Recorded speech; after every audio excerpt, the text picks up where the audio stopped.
เราก็ต้องไปดีบอกมีมดหนึ่งอย่างไม่มีหรอกมีมอสอยู่ก็มีมดโผล่มีมดไปหมดเลย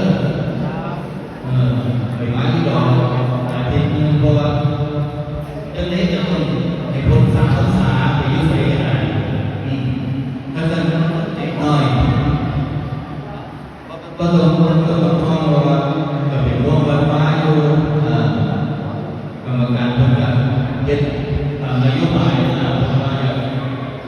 จบได้จบแล้วสาระประสบกับผู้ใดไปมากก็อย่างไรเพื่อนเพื่อนนี้โอเคดีเพื่อนพัฒนาการซอยกัน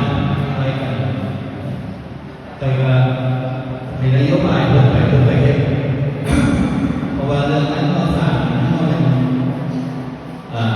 ที่เขาไม่ไปอยู่ไปดูไม้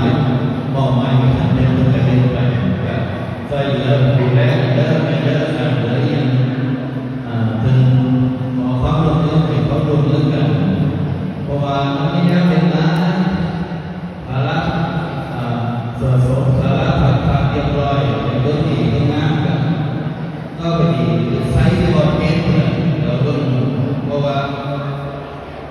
เขามีแต่แนวน้ำนั่นก็จะอย่างน้ำของเราจะมาใช้ต้องไปกับน้ำนะเลี้ยงแต่ต้องน้